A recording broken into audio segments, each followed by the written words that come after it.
जय Hind. Graduation pass out सभी छात्राएं ध्यान देंगी कि आप लोगों के स्कॉलरशिप से रिलेटेड आज के अलग अलग न्यूज़पेपरों में अलग अलग न्यूज आया है। तो चलिए देर न करते हुए बारी बारी से न्यूज़पेपरों पर चर्चा कर लेते हैं और जान लेते हैं कि पूरा मैटर क्या है।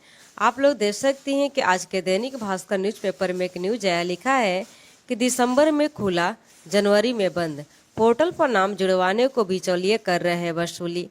कन्या उत्थान योजना का पोर्टल 4 महीने से बंद। सक्रिय हुए बिचौलिए 3-4 हजार ले रहे हैं। आगे देखिए, लिखा गया है कि मुख्यमंत्री कन्या उत्थान योजना का पोर्टल 4 महीने से बंद है। यह पोर्टल दिसंबर 2024 में खुला और जनवरी के अंत में बंद हो गया। इस दौरान स्नातक सत्र 2021 से 24 तक उत्तीर्ण छात्राओं का रिजल्ट पोर्टल पर अपलोड किया गया। जिन छात्राओं का रिजल्ट किसी कारण से क्लियर नहीं हो सका था, उनका नाम अब तक नहीं जुड़ सका है। वे नाम जुड़वाने के लिए परेशान है, लेकिन पोर्टल बंद है। इसे लेकर मुजफ्फरपुर से दूसरे जिलों में भी बिचौलिए सक्रिय हो गए हैं। पोर्टल पर नाम और रिजल्ट अपलोड कराने के नाम पर 3 से 4 हजार रुपए तक वसूली कर रहे हैं।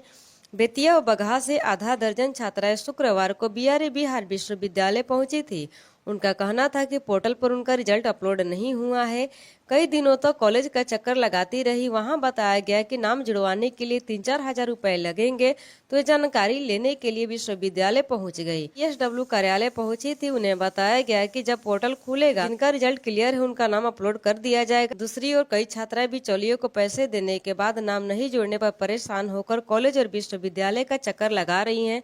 देखिए, आज से 4-5 महीने पहले भी हमारे द्वारा बताया गया था कि स्कॉलरशिप मिले या ना मिले, आप लोगों को स्कॉलरशिप के नाम पर किसी को 1 रुपया भी नहीं देना है।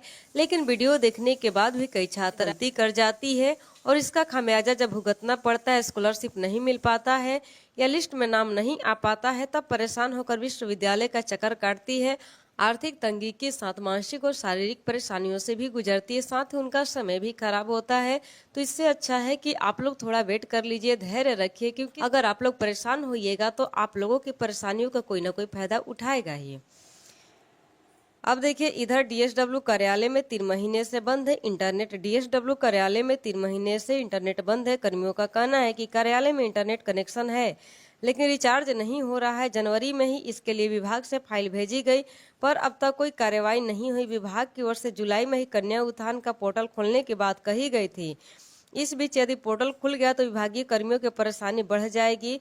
तो आप लोग देख सकती हैं कि कुल मिलाकर के जो बातें इस न्यूज़पेपर में लिखी गई थी, हमारे द्वारा आप लोग को बता दिया गया। अब देखिए, जिन भी छात्राओं का नाम लिस्ट में नहीं आ रहा है, वे सर्वप्रथम चेक करेंगी कि उनके कॉलेज का नाम लिस्ट में है कि नहीं, और जिस विषय से उन्होंने ग्रेजुएशन किया है उसको मान्यता प्राप्त है कि नहीं। और चेक करने का बहुत ही सिंपल सा तरीका है। आप लोग वीडियो को एंड तक देख लीजिए और पूरी जानकारी ले लीजिए। गूगल पर टाइप करना होगा मेधा सॉफ्ट, MEDHASOFT। ना ही टाइप करके आप लोग को सर्च बार पर क्लिक कर देना होगा। हम कर देते हैं। तो देखिए, क्लिक करने के बाद ऊपर में वेबसाइट शो करने लगता है, तो इस पर आप लोग को क्लिक करना होगा। अब देखिए, क्लिक करने के बाद कुछ इस तरह का इंटरफेस ओपन हो जाता है। यहाँ पर आप लोग देख पा रही होंगी कि लिखा गया है कि मुख्यमंत्री कन्या उत्थान योजना, मुख्यमंत्री बालिका स्नातक प्रोत्साहन योजना 2022। अब देखिए, बहुत छात्राओं के कमेंट आएगी कि नहीं, हमने तो 2021 में ग्रेजुएशन पास किया है, 2023 में, तो 2022 वाले पर क्लिक क्यों करें। तो देखिए, अगर आप न्यू सेशन की छात्रा है, यानी कि यदि आपका रिजल्ट अप्रैल 2021 से लेकर के कभी भी आया हो, तो आप लोग यहीं पर क्लिक कीजिएगा। यदि इससे पहले आया है तो इसके लिए देख लीजिए, नीचे में लिंक दिया गया है, आप लोग इन सभी लिंकों पर क्लिक कीजिएगा। तो चलिए, इस लिंक पर क्लिक करके हम लोग आगे बढ़ते हैं। देख लीजिए, क्लिक करने के बाद कुछ इस तरह का इंटरफेस ओपन हो जाता है। स्क्रॉल करके थोड़ा नीचे आना है।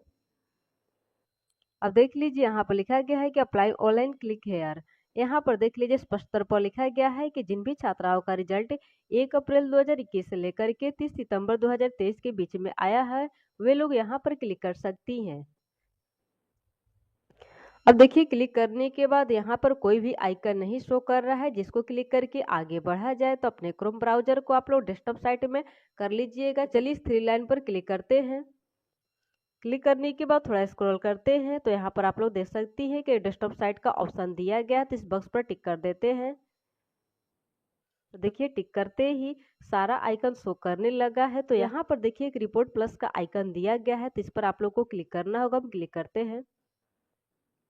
तो देख लीजिए यहाँ पर लिखा गया है कि list of college under universities, यानी कि यूनिवर्सिटियों के अधीन जितने भी कॉलेज है उसका नाम शो कर देगा। तो आप लोग को इस पर क्लिक करना होगा। तो चलिए इस पर हम लोग क्लिक करते हैं।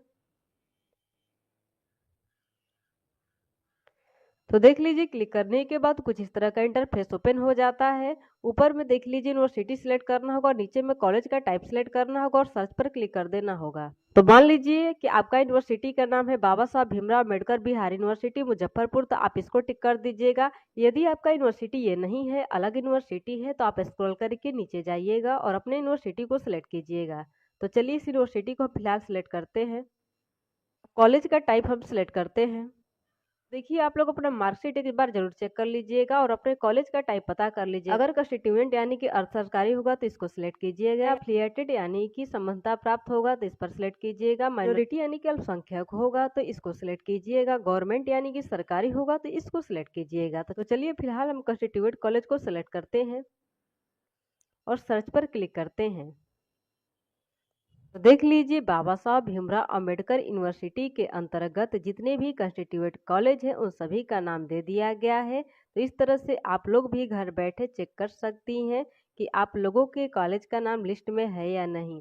अगर लिस्ट में नाम नहीं है तो इसमें आप लोग कुछ नहीं कर सकती हैं, लेकिन हाँ एक बार अपने कॉलेज के प्रिंसिपल से संपर्क कर सकती है और उनसे रिक्वेस्ट कर सकती हैं कि वे लोग यूनिवर्सिटी में रिक्वेस्ट करके अति शीघ्र आपके कॉलेज का नाम लिस्ट में जुड़वाए और जिस विषय से आपने ग्रेजुएशन पास किया है उसको भी लिस्ट में ऐड करवाए। क्योंकि देखिए यदि आपके कॉलेज को मान्यता मिल भी जाता है लेकिन जिस विषय से या जिस ऑनर्स विषय से आपने ग्रेजुएशन पास किया है उसको मान्यता नहीं मिलता है तो भी आप लोग को स्कॉलरशिप का लाभ नहीं मिलेगा। जिस तरह से उनका फॉर्म रिजेक्ट हुआ है, भगवान ना करे लेकिन आप लोग का भी फॉर्म रिजेक्ट हो सकता है। देखिए एक और जरूरी बात, बहुत से स्टूडेंट का ये भी कमेंट आता है कि हमने इस विषय से ग्रेजुएशन किया है, कॉमर्स को मिलेगा कि नहीं, साइंस को मिलेगा कि नहीं, आर्ट्स को मिलेगा कि नहीं।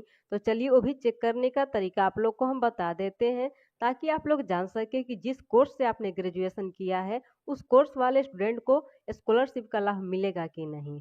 तो देख लीजिए यहाँ पर एक ऑप्शन दिया गया है यूनिवर्सिटी प्लस का, तो इस पर आप लोग को क्लिक करना होगा। हम क्लिक करते हैं। तो देख लीजिए क्लिक करने के बाद यहाँ भी लिस्ट ऑफ कॉलेजेस दिया गया है और लिस्ट ऑफ कोर्सेस दिया गया है। देखिए लिस्ट ऑफ कॉलेजेस पर क्लिक करेंगे आप लोग तो सेम वही प्रोसेस है चेक करने का कि आप लोगों के कॉलेज का नाम लिस्ट में है या नहीं। तो चलिए दोबारा से यूनिवर्सिटी प्लस पर क्लिक करते हैं और देखिए नीचे में दिया गया है लिस्ट ऑफ कोर्सेस है, तो इस पर आप लोगों को क्लिक करना होगा। क्लिक करने के बाद सबसे पहले अपना यूनिवर्सिटी का नाम सेलेक्ट कीजिएगा, कॉलेज का नाम सेलेक्ट कीजिएगा, एकेडमिक सेशन सेलेक्ट कीजिएगा और फैकल्टी नेम सेलेक्ट कीजिएगा। तो चलिए हम किसी एक यूनिवर्सिटी और किसी एक कॉलेज का हम चेक करते हैं। तो चलिए इस बार हम सबसे लास्ट यूनिवर्सिटी यानी कि वीर कुंवर सिंह यूनिवर्सिटी को सिलेक्ट करते हैं और यहाँ पर कॉलेज का नाम सेलेक्ट कर लेते हैं। अब देखिए बहुत से छात्राओं के ये भी कमेंट आते हैं कि हमने तो प्राइवेट कॉलेज से ग्रेजुएशन किया है, क्या प्राइवेट कॉलेज वाली छात्राओं को स्कॉलरशिप का लाभ नहीं मिलेगा? अभी भी फाइनल स्टेटस में waiting for approval bye university लिखकर ही शो कर रहा है। तो ऐसी कोई बात नहीं है, प्राइवेट कॉलेज वाली छात्राओं को भी स्कॉलरशिप का लाभ मिलेगा अगर उस कॉलेज को मान्यता प्राप्त होगा तो, और जिस विषय से आपने ग्रेजुएशन किया है उसको मान्यता प्राप्त होगा तो।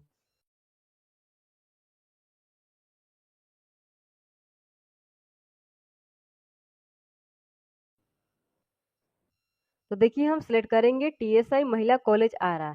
ये भी एक प्राइवेट कॉलेज ही है और इस कॉलेज से पास होने वाली छात्राओं को भी स्कॉलरशिप का लाभ मिला है और मिलता है क्योंकि इस कॉलेज को मान्यता प्राप्त है। हालांकि फॉर्म वगैरह भरते वक्त पैसा ज़्यादा लगता है, उससे मतलब नहीं है, लेकिन इस कॉलेज को मान्यता प्राप्त है। तो इसी कॉलेज को हम सिलेक्ट करते हैं। अब एकेडमिक सेशन यानी कि जिस सेशन से हमने ग्रेजुएशन पास किया है उसको सिलेक्ट करते हैं।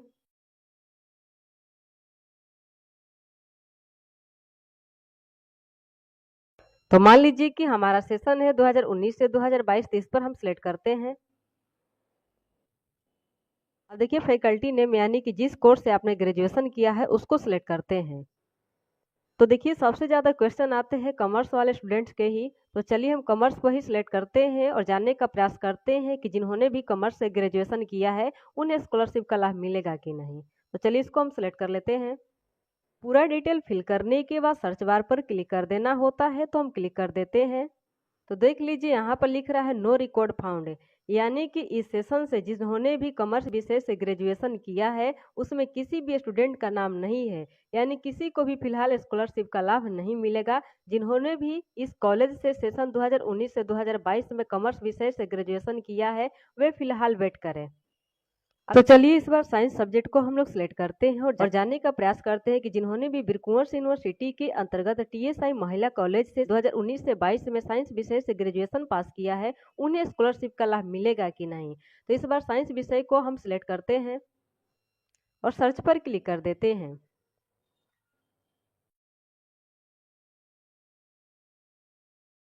तो देख लीजिए इस कॉलेज का नाम दिया गया है, कोर्स का नाम दिया गया है, सेशन भी बता दिया गया है, फैकल्टी भी बता दिया गया है। और साइंस विषय के अंतर्गत यदि आपने बॉटनी लिया था या केमिस्ट्री लिया था या मैथमेटिक्स लिया था, फिजिक्स लिया था या फिर जूलॉजी लिया था, आपको स्कॉलरशिप का लाभ मिलेगा ही मिलेगा। एक बार आर्ट्स का भी चेक कर लेते हैं।